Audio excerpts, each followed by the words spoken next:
नमस्कार। बजट से उम्मीदों में आपका स्वागत है। मैं हूं पराक्रम सिंह शेखावत। शिक्षा भारत का एक ऐसा महत्वपूर्ण क्षेत्र है जिसे हम हमारे देश का नीति निर्माता कह सकते हैं। हमारे शास्त्रों में भी कहा गया है तमसो मां ज्योतिर्गमया, यानी अंधकार से प्रकाश की ओर ले जाने में शिक्षा का ज्ञान सार्थकता भूमिका निभाता है। भारत में शिक्षा के स्तर को सुधारने के लिए राज्य और केंद्र सरकारों ने विभिन्न योजनाएं क्रियान्वित की हैं। बावजूद इसके भारत में शिक्षा का स्तर चिंतनीय है। इस बजट में शिक्षा के मद में किस तरह के प्रावधान होने चाहिए, हमारे देश में शिक्षा के स्तर को सुधारने के लिए क्या कुछ कदम उठाए जाने चाहिए, लोकसभा टीवी की इस विशेष प्रस्तुति में बातचीत इन्हीं तमाम मुद्दों पर। शिक्षा एक ऐसा साधन है जो राष्ट्र की सामाजिक आर्थिक स्थिति में सुधार लाने में एक जीवंत भूमिका निभा सकता है। शिक्षा नागरिकों की विश्लेषण क्षमता सहित उनका सशक्तिकरण करती है। समाज में व्यक्ति अपनी योग्यताओं और कौशल विकास को शिक्षा के माध्यम से ही सिद्ध कर पाता है। लिहाजा नए समाज के निर्माण में शिक्षा एक उपयोगी भूमिका निभाने में सहायक है। शिक्षा व्यक्तिगत स्तर के साथ बेहतरी के लिए पूरे समाज में बदलाव ला सकती है। प्राथमिक शिक्षा के स्तर को मजबूत बनाने के लिए केंद्र सरकार के साथ साथ राज्य सरकारें भी विभिन्न योजनाएं बनाती हैं। बावजूद इसके भारत में शिक्षा का स्तर चिंतनीय है। शिक्षा का क्षेत्र भारत सरकार के लिए अत्यंत महत्वपूर्ण रहा है, जिसके द्वारा प्रारंभिक शिक्षा को प्रोत्साहन देने के लिए प्रावधानों तथा योजनाओं को नियमित रूप से तैयार किया जाता रहा है। शिक्षा का अधिकार भारतीय संविधान द्वारा एक मूलभूत अधिकार घोषित किया गया है। इसमें बताया गया है कि अंतर्राज्यीय द्वारा 6 से 14 वर्ष की आयु तक के सभी बच्चों को निशुल्क तथा अनिवार्य शिक्षा इस प्रकार प्रदान की जाएगी कि इसे कानून द्वारा निर्धारित किया जाए। नागरिकों के बीच साक्षरता को बढ़ावा देने के लिए भारत सरकार ने अनेक योजनाएं प्रारंभ की हैं। सर्व शिक्षा अभियान एक मिशन के रूप में शिक्षा की गुणवत्ता में सुधार लाने के प्रावधान के माध्यम से सभी बच्चों में मानवीय क्षमताओं के उन्नयन के लिए अवसर प्रदान करने का एक प्रयास है। इस बजट में प्राथमिक शिक्षा को लेकर क्या कुछ प्रावधान किए जाएंगे, ये देखना महत्वपूर्ण होगा, क्योंकि शिक्षित भारत के नेतृत्व में ही एक विकसित भारत की आधारशिला स्थापित की जा सकती है। और इस महत्वपूर्ण विषय पर बातचीत के लिए हमारे साथ जुड़ रहे हैं दो बहुत ही खास मेहमान। हमारे साथ जुड़ रही हैं प्रोफेसर अनीता रामपाल, आप दिल्ली विश्वविद्यालय से प्रोफेसर हैं। बहुत बहुत स्वागत आपका अनीता जी। और हमारे साथ जुड़ रहे हैं संस्था प्रथम के ऑपरेशन हेड शैलेंद्र शर्मा। शैलेंद्र जी, आपका भी स्वागत इस खास कार्यक्रम में। सबसे पहला सवाल मेरा अनीता जी आपसे, भारत में शिक्षा का स्तर जो है इससे हम सभी वाकिफ़ हैं। आप कैसे देख रही हैं कि जो शिक्षा का स्तर है 21वीं सदी के भारत में वो कितना चिंतनीय है, और यदि वो अच्छा है तो वो किस तरीके से अच्छा है, और उसमें उसके सुधार के लिए क्या कुछ बुनियादी कदम उठाए जाने चाहिए आपकी नज़र में? जैसे आपने शुरू में कहा और जिस भूमिका से आपने इसको शुरू किया है कि शिक्षा की क्या विशेषता है, क्या अहमियत है, उसमें दो राय नहीं है। और दरअसल अगर विकास देशों का हुआ भी है तो उन्होंने शिक्षा को इतनी प्राथमिकता दी, तभी जाके आगे उनका आर्थिक विकास हुआ।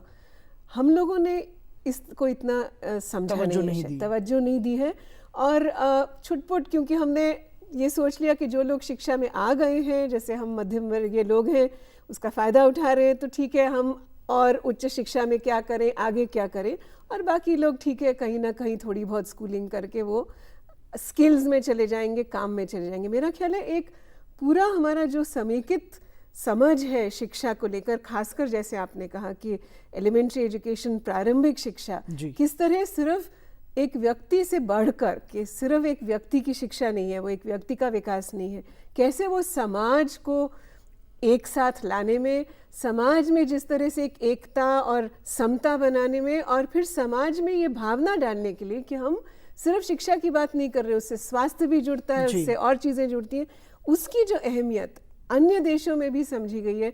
हम उस पर अगर उस तरह से क्रियान्वयन कर सकें तो आशाएं बहुत होती हैं, और आशाएं सिर्फ एक साल में नहीं अभिव्यक्त होती, वो कई दशकों से अभिव्यक्त हो रही हैं।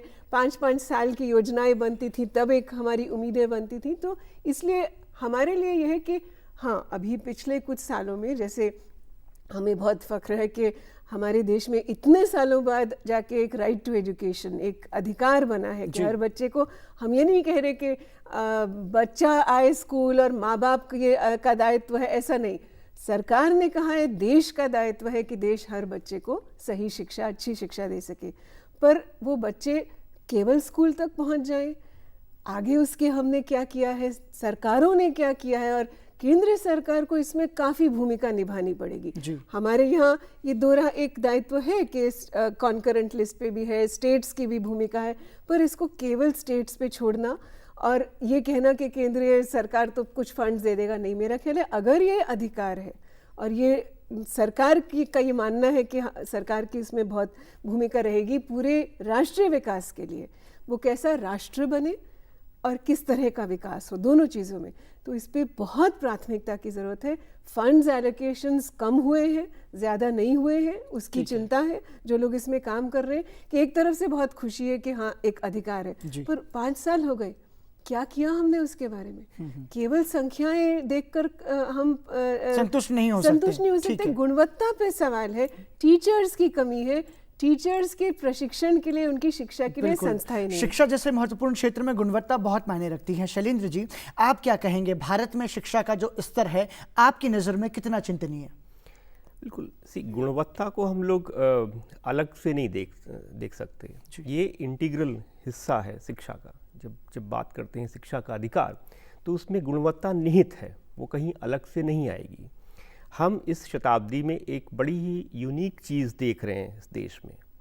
पहली बार, जैसा अनीता जी ने अपने रिमार्क्स में बोला, कि शिक्षा जो रहा वो मध्य वर्ग का ही एक प्रेरोगेटिव रहा। पहली बार इन 15-16 सालों में हमने देखा कि ये मध्य वर्ग से निकलकर, प्राथमिक शिक्षा के क्षेत्र की भी बात कर रहे हैं, जो शिक्षा सभी वर्ग के बच्चे जो हैं वो स्कूल सिस्टम में आए। और ये एक मैसिव अचीवमेंट हम मानेंगे ये पूरी व्यवस्था की, कि लगभग आज की तारीख में 20 करोड़ बच्चे, ऑलमोस्ट 96% बच्चे जो हैं 6 से 14 साल के, वो नामांकित हैं स्कूल में। पर ये एक बहुत बड़ा तंत्र है। इतने बड़े तंत्र को आगे ले जाने के लिए और तर्कसंगत रखने के लिए, और जिन लक्ष्यों को आपने अपने ओपनिंग रिमार्क्स में बोला, उसको प्राप्त करने के लिए बहुत तैयारी करने की आवश्यकता है। बाकी और तंत्र को भी उसके लिए तैयार होना पड़ेगा। किस तरीके से हम प्लानिंग करते हैं, किस तरीके से क्लासरूम प्रोसेसेस हो, किस तरीके से बच्चों को सपोर्ट किया जाए, बिकॉज बहुत बच्चे जो है वो पहली बार अपने परिवार से निकल करके स्कूल में दाखिल हुए हैं। तो हर स्तर पर बहुत तरीके से काम करने की ज़रूरत है।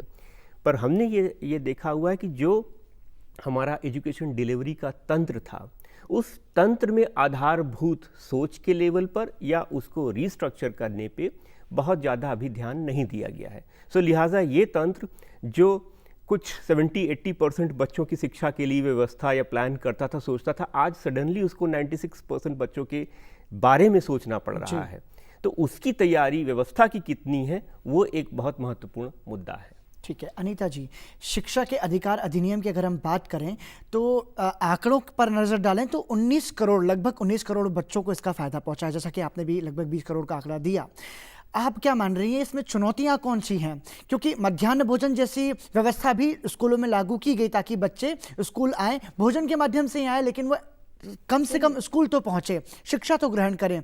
बावजूद इसका कि जैसा कि आपने कहा था कि सिर्फ स्कूल तक पहुंचना ही लक्ष्य नहीं है, वो ज्ञान वो बच्चे में आना चाहिए जिससे वो अपने भविष्य को एक स्थापित कर सके। तो आप कैसे देख रही हैं इन चुनौतियों को? कौन कौन सी चुनौतियां आपको लग रही हैं कि इस वजह से हम अभी भी सार्थक नहीं हो पाए हैं अपने उद्देश्य में? आपने जैसे कहा ना, मैं केवल ये जोड़ना चाह रही हूँ कि मध्याह्न भोजन भी हमारे लिए सिर्फ नहीं है कि वो सिर्फ उसके लिए आए। एक तो पोषण के लिए बहुत ज़रूरी है, दूसरा एक साथ बैठकर खाने का एक मंच जिंदगी में पहली बार वहीं मिलता है। ठीक, आप किस कास्ट से हो, किस रिलीजन से हो, कहाँ से हो, आपको एक मंच मिल रहा है, आप एक साथ खा रहे हो। बिल्कुल। अब उसकी गुणवत्ता भी कि टीचर्स साथ हैं कि नहीं, या टीचर्स उसका ध्यान नहीं दे रहे और कह रहे हैं कि ये खा लें अपने आप, तो उसकी गुणवत्ता पे फर्क पड़ता है। हमने देखा है स्टडीज़ में, जहाँ टीचर्स साथ जुड़े हैं वहाँ भोजन की भी गुणवत्ता बेहतर हुई है। तो मैं ये कह रही हूँ कि इन चीज़ों को थोड़ा सा हम गुणवत्ता को भी खुलकर देखें। उसी तरह केवल नामांकन हमारे लिए पर्याप्त नहीं है। नामांकन हो गया, बच्चे आए, स्कूल आए, रेगुलरली आए, किन किन कारणों से नहीं आ रहे हैं, क्या टीचर समझ रहे हैं मेरे लिए, क्योंकि हम शिक्षा की काम करते हैं, टीचर्स को तैयार करने का। हमारे लिए सबसे पहली बात है इन टीचर्स की नज़र कैसे बदली, क्योंकि अगर वो टीचर्स बच्चों को अभी भी वैसे ही देख रहे हैं कि अरे ये पढ़ के क्या कर लेगा, ठीक है आ जाए क्लास में बैठ गए, पर क्या कर लेगा, इसकी पुश्तों से किसी ने पढ़ाई नहीं की, एकदम उसकी नज़र ने उसको स्लो लर्नर बना दिया और उसकी अपेक्षाओं पर पानी फेर दिया। अब वो बच्चा ज़्यादा कुछ नहीं सीख सकता या सीख सकती, क्योंकि स्कूल ने उससे अपेक्षा ही नहीं रखी। ये बड़ा सोच का अंतर है, सोच का फर्क है। सोच का, अपेक्षाओं का कितना वो एक्सेसिबल है सोशली भी, ये नहीं कि स्कूल का दरवाज़ा खुला था जी, पर और जो उसमें प्रक्रियाएं हो रही हैं वो बच्चों को एक अच्छे लर्नर और एक अच्छे इंसान बनाने में, क्योंकि लर्नर सिर्फ ये नहीं कि मैंने 2+2 सीख लिया, वो अच्छा इंसान, अच्छी इंसान और मतलब व्यवहारिक रूप से और चारित्रिक रूप से भी वो अच्छा बने और शिक्षा के माध्यम से कॉन्फिडेंस आए, क्योंकि समाज में कॉन्फिडेंस की भी जरूरत है। हमारा समाज बहुत इनइक्विटस है और हमारे स्कूल्स भी अब ऐसे हो गए, समता नहीं है। गरीब से गरीब बच्चा सबसे गरीब स्कूल में जाए, क्यों? केंद्रीय विद्यालय में क्यों नहीं जाए? जो केंद्रीय विद्यालय के प्रावधान है वो हर बच्चे को क्यों नहीं मिलते जी? ये फर्क क्यों अभी आज हम ज्यादा पाल रहे हैं? हमने अधिकार तो दे दिया पर हमने एक डिफरेंशिएटेड सिस्टम दे दिया। वो सिस्टम ऐसा है कि जिसके पास है ताकत है उसको ज्यादा प्रावधान उसी स्कूल सिस्टम से मिले, वो भी गवर्नमेंट स्कूल है, ये भी गवर्नमेंट स्कूल है, क्यों ऐसा? ठीक है शैलेंद्र जी, इस जो उन्होंने कहा वो तो चिंतनीय है ही, साथ ही साथ एक महत्वपूर्ण विषय ये भी है शिक्षा के क्षेत्र में कि जो स्कूल ड्रॉपआउट्स जो छात्र रहते हैं, जो स्टूडेंट्स रहते हैं, वो भी एक बहुत बड़ी चिंता है। पारिवारिक स्थिति के तौर पर हम देखें, सरकारी स्कूल की व्यवस्थाओं का अगर हम देखें तो बच्चा एक समय तक पढ़ता है लेकिन उसके बाद में फिर वो काम पर चला जाता है। ठीक है, हमने कई बार ऐसे उदाहरण देखे कि सरकारी स्कूल के शिक्षक घर तक जाकर के बच्चों को लेकर आते हैं, ऐसे शिक्षक भी हैं। पर ये जो समस्या है कि कम उम्र में काम का बोझ और उस वजह से शिक्षा से दूर चले जाना, इस चिंता को हम कैसे निपट सकते हैं इस समस्या से? देखिए, इसमें बहुत सारे अजम्पशंस लेकर के चल रहे हैं कि काम के बोझ की वजह से या पारिवारिक स्थितियों की वजह से बहुत सारे बच्चे स्कूल छोड़ देते हैं। मुझे नहीं लगता कि एम्पिरिकल स्टडीज़ इतने डिटेल में करी गई है जो वाकई इन चीज़ों को पॉइंट आउट करे कि किस वजह से ऐसा होता है, बट वो एक अलग विषय है। मेरा मानना ये है कि जैसा हम लोग यहाँ पे चर्चा कर रहे हैं कि एक समय सारा प्लानिंग का जो दारोमदार और फोकस रहा है वो स्कूल को लेकर के, स्कूल एज अ यूनिट को लेकर के किया गया। वो बहुत ज़रूरी भी था कि हमारा स्कूल कैसा होना चाहिए, उसमें किस तरीके का इंफ्रास्ट्रक्चर होना चाहिए, कौन टीचर होना चाहिए, क्या क्या इनपुट उस स्कूल में दिए जाने चाहिए। मुझे लगता है कि ये हम डिले कर रहे हैं इस चीज़ को कि अब स्कूल से क्लासरूम की तरफ चला जाए, कि क्लासरूम के अंदर में क्या होना चाहिए। ये वहीं पे सारे जो डायनेमिक्स हैं वो बनते हैं कि एक टीचर और स्टूडेंट एंड अमंग स्टूडेंट्स किस तरीके का संवाद होना चाहिए, किस तरीके का रिलेशनशिप होना चाहिए। तमाम बार हमारे अपने एक्सपीरियंस में, क्योंकि हम लोग लगभग 23 राज्यों में काम कर रहे हैं और at any point of time during the year हम लगभग 4 से 4.5 लाख बच्चों के साथ में डायरेक्टली काम कर रहे होते हैं। तमाम बार बच्चा इसलिए नहीं ड्रॉप आउट होता, या स्कूल ड्रॉप आउट तो एक अजीब अलग सी स्थिति हो गई है। आज के ज़माने में कोई बच्चा एलिमेंट्री में जनरली ड्रॉप आउट नहीं होता क्योंकि उसका नाम काटा नहीं जाता है, तो वो टेक्निकली बना रहता है। इसलिए आप ड्रॉप आउट रेशियो वगैरह भी देखेंगे तो 4% दिखाई पड़ेंगे, वो अलग चीज़ है। पर ये बच्चा स्कूल आना छोड़ देता है, रेगुलर नहीं आता है, कभी कभी आता है। उसके पीछे प्रायः जो क्लास का वातावरण है कि उसे क्या पढ़ाया जा रहा है, क्या वो उस चीज़ के साथ में बाकी बच्चों के साथ में मिल करके उस चीज़ में शामिल हो सकता है कि नहीं।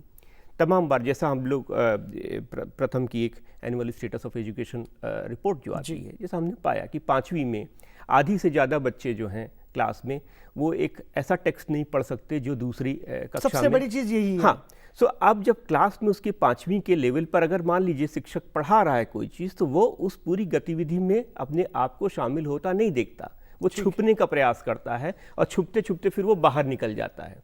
तो इसीलिए मैं इसको चिन्हित करना चाहूँगा कि हमें क्लासरूम के अंदर जाना होगा। क्लासरूम के अंदर में क्या हो रहा है, बच्चे की अपेक्षाएं क्या है क्लास से, परिवार की अपेक्षाएं क्या है उससे, और उन अपेक्षाओं पे हमारा करिकुलम, हमारा टीचिंग लर्निंग प्रोसेस, हमारा असेसमेंट किस तरीके से खरा उतर रहा है। इन पहलुओं को बहुत बारीकी से देखने की ज़रूरत है। बिल्कुल। अनीता जी, एक शिक्षक होने के नाते मैं आपसे जानना चाहूँगा कि शिक्षकों की जवाबदेही पर भी सवाल निशान उठता है ऐसी स्थिति में जब बच्चा 5वीं क्लास का बच्चा दूसरी क्लास की किताब नहीं पढ़ पा रहा है। हमने ऐसे भी उदाहरण देखे कि बच्चे को अपने स्कूल का नाम भी बोलते नहीं आ रहा है, इंग्लिश की स्पेलिंग नहीं लिख पा रहा है, वो 8वीं क्लास में होने के बावजूद भी। तो ये जो परिस्थितियां निर्मित हो रही हैं, क्या इसमें शिक्षकों की जो भूमिका है एक शिक्षक के तौर पर वो नई सवालिया निशान के घेरे में है? क्योंकि उनका तो एक महत्वपूर्ण दायित्व है कि आप देश का भविष्य बना रहे हैं। सही है, पर इसके दो तरीके होते हैं। एक तरीका होता है कि आप ज़्यादा पुलिसिंग करो, ज़्यादा मॉनिटरिंग करो, उनका अटेंडेंस लो, बायोमेट्रिक, उन पे डंडा लगाओ, उन पे सीसीटीवी लगाओ। मतलब एक ये तरीके होते हैं दुनिया भर में। एक ये तरीका है कि आप इंसान को ज़्यादा मॉनिटरिंग करो और ये करो। दूसरा होता है कि आप उसको कैसे मोटिवेट करो, उसकी अभिप्रेरणा कैसे और बढ़े, उसको अपने आप लगे कि बहुत कुछ सीखने को है और देखने को है और उसको देखकर उसमें मोटिवेशन मिल रहा है, उसकी ऑटोनॉमी बढ़े। क्योंकि कुछ सिस्टम्स हैं जो ऑटोनॉमी ख़त्म करते हैं और ज़्यादा आप पे डंडा लगाते हैं, वो बहुत नुकसान करते हैं। पाया गया है शिक्षा में कि कैसे हम देख रहे हैं कि स्टेट्स ज़्यादातर उस तरह की सिस्टम्स को आसानी, क्योंकि ब्यूरोक्रेसी सोचती है ये बहुत अच्छा सिस्टम है, ये लगाओ और रैंकिंग कर दो, ये स्कूल अच्छा नहीं है, ये बुरा है। जब आपने किसी को बुरा बना दिया, उसको लेवल डी दे दिया, वो क्यों और टीचर फील करेगा मोटिवेटेड। तो ये तरीके भी हैं कि हम कैसे टीचर्स को ओरिएंट करें, कैसे उनको ज़्यादा जिम्मेदारियों में इन्वॉल्व करें, पार्टिसिपेट करवाएं और उनकी अपने चैलेंजेस बने। हर स्कूल अपना प्लान बनाए, कैसे उसको डायरेक्टली फंडिंग मिले। और ऐसा पाया गया है कि जब डायरेक्टली ये जो एवेन्यूज़ हैं स्कूल डेवलपमेंट प्लान्स के फंडिंग के आने के, जिसमें बहुत ज़्यादा पुलिसिंग नहीं हो, तो अपनी गरिमा भी बनती है टीचर की और टीचिंग प्रोफेशन को लेके लोगों को और ज़्यादा उसमें विश्वास बनता है। वो बनाने की ज़रूरत है। हमारे टीचर ट्रेनिंग इंस्टीट्यूशंस में कितने सालों से हम कह रहे हैं कि 90% जो इंस्टीट्यूशंस हैं वो सिर्फ 10% इंस्टीट्यूशन सरकारी हैं जी, और उनको भी हमने स्ट्रेंथन नहीं किया, बल्कि उनका संख्या बढ़ाने की ज़रूरत है। अच्छे टीचर डेवलपमेंट इंस्टीट्यूशंस बने, कोई एकेडमीज़ बने जहाँ के इस तरह का काम हो और रिफ्रेशर के रूप में आए। लोग फॉरेस्ट सर्विस में होते हैं, बार बार जाते हैं फॉरेस्ट एकेडमी में, कहीं और जाते हैं एकेडमी में, कि उनकी अपनी सीखने की जो ललक है उसको और ज़्यादा मौका मिलता है। हमने इसमें इन्वेस्ट नहीं किया है, सरकार ने नहीं किया है। फिर हम कहते हैं टीचर शॉर्टेज है, फिर हम कहते हैं बीएड डिग्री देने वाले फर्जी कॉलेजेस जो हैं उनको भी परमिशन मिल जाती है, और हम जानते हैं आज वो मार्केट में क्या उसका मतलब है। तो ये बहुत ज़रूरी है, teacher education, teacher development, teacher की ऑटोनॉमी, उसके मोटिवेशन को बनाए रखने के लिए, उसकी रिफ्रेशर अकादमिक उसकी दिमाग को बनाए रखने के लिए हम क्या कर रहे हैं। ठीक है शैलेंद्र जी, सरकारी स्कूलों की व्यवस्था पर अगर हम नज़र डालें तो वो बेहद निम्न स्तर की हैं। बहुत सारे उदाहरण ऐसे भी देखे गए कि सरकारी स्कूलों में जो छोटे छोटे बच्चे हैं वो अपने हाथ से ही झाड़ू निकाल रहे हैं, साफ़ सफाई कर रहे हैं। स्कूल का वो काम जो सफाई कर्मियों को करना चाहिए वो बच्चे खुद करते हैं। एक उदाहरण इसका सबसे बड़ा हम ये ले सकते हैं कि कोई भी संभ्रांत कुल का या संपन्न कुल का बच्चा सरकारी स्कूल में पढ़ने के लिए नहीं जाता है। क्यों? कहाँ कमी लग रही है? और यदि ऐसी स्थिति है तो सरकार इस पर ध्यान क्यों नहीं दे रही है? ये बहुत बड़ा सवाल है, क्या कहेंगे? बहुत सारे फैक्टर्स हैं इस चीज़ को लेकर के। हम किसी एक चीज़ को नहीं पिन पॉइंट कर सकते कि इसकी वजह से ऐसा हो रहा है। कुछ तथ्यजनक फैक्टर्स हैं कि जो फैक्ट से निकल करके आ रहे हैं, और कुछ परसेप्शन भी है। कि एक परसेप्शन जो है शुरुआत में कि इवन सरकारी स्कूल में भी बहुत सारे डिफ्रेंसिएशंस हैं। जैसा केंद्रीय विद्यालयों का परिचय दिया, केंद्रीय विद्यालयों में बच्चे हर वर्ग से जा रहे हैं, तो ऐसा नहीं है कि एक ही वर्ग के बच्चे जो है वो जगह पर जाते, बट जनरली जो है वो मूव टूवर्ड्स प्राइवेट स्कूल जो है वो पिछले कुछ सालों में बहुत तगड़े से बढ़ा है। इसमें जो एक कारण जो मुझे लगता है कि इसने एड किया वो ये है कि सरकारी स्कूल जो है वो बहुत उसको इस दृष्टि से कम्युनिटी देखने लगी है कि ये बहुत इनपुट ड्रिवन है जी, और बहुत इसेंशियल चीज़ें हैं जो अगर आप इवन बजट उठा करके देखें कि किस तरीके से पैसे जो है वो खर्च होते हैं, तो बहुत सारी चीज़ें इनपुट पर जाती हैं।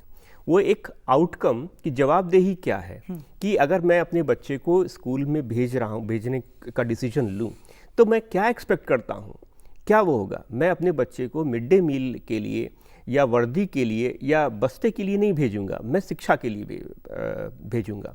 तो वो शिक्षा किस तरीके से मिले, किस क्वालिटी की शिक्षा मिले, वो चीज़ को डिटर्मिन करके हमें कम्युनिटी के पास वापस जाना पड़ेगा कि सरकारी स्कूल में ये सारी सब चीज़ें संभव है।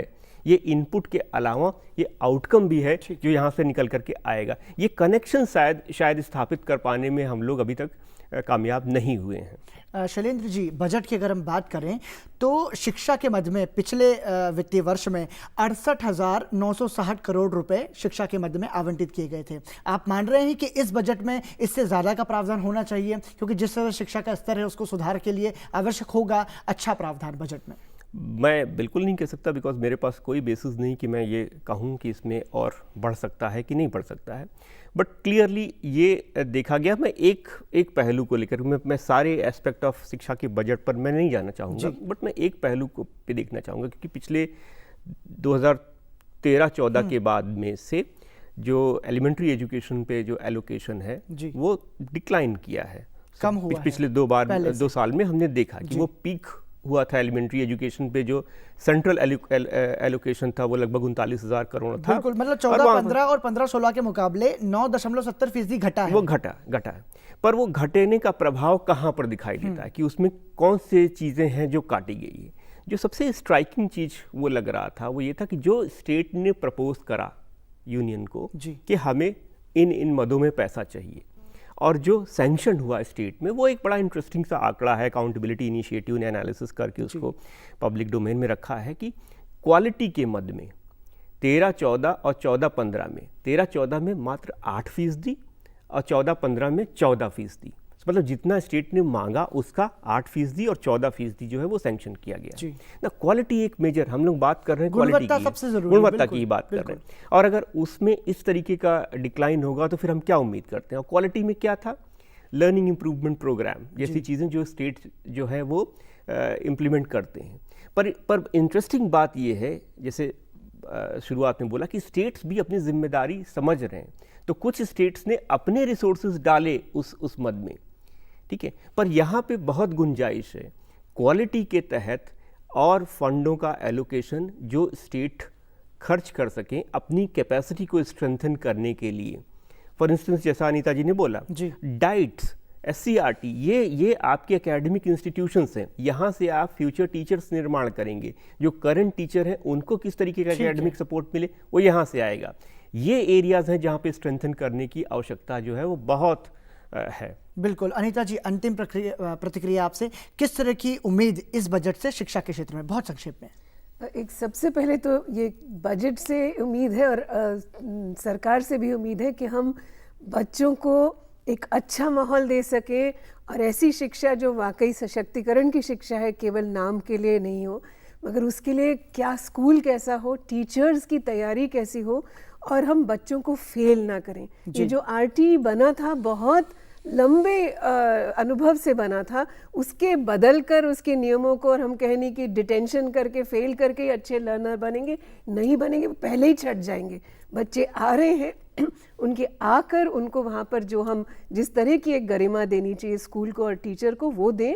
उसके लिए जितने प्रावधान भी होंगे अभी हम देना चाहिए, और थोड़ा सा आउट ऑफ द बॉक्स सोचना चाहिए। हम अभी भी बस इतना नहीं है, इतनी वैकेंसीज हैं, चलो आधी वैकेंसीज है, ये सोचते हैं हम, और हटकर सोचना और कुछ नए प्रक्रियाओं से गुणवत्ता को और ज़्यादा यहाँ पर संजोना, ये करने की जरूरत। बिल्कुल, कहा जाता है कि जिस तरह से नींव जितनी हम मजबूत करेंगे उतनी ही बड़ी इमारत हम उस पर खड़ी कर पाएंगे। लिहाजा एलिमेंट्री एजुकेशन, प्रारंभिक शिक्षा पर विशेष प्रावधान होने चाहिए, और इस बजट में ऐसी उम्मीद की शिक्षा के मद में महत्वपूर्ण फैसले लिए जाएंगे। और साथ ही साथ राज्य सरकार और केंद्र सरकार के अलावा शिक्षकों और परिवारों की भी बहुत महत्वपूर्ण भूमिका होनी चाहिए बच्चों को शिक्षित करने में, क्योंकि विकसित भारत की आधारशिला एक शिक्षित भारत के माध्यम से ही रखी जाएगी।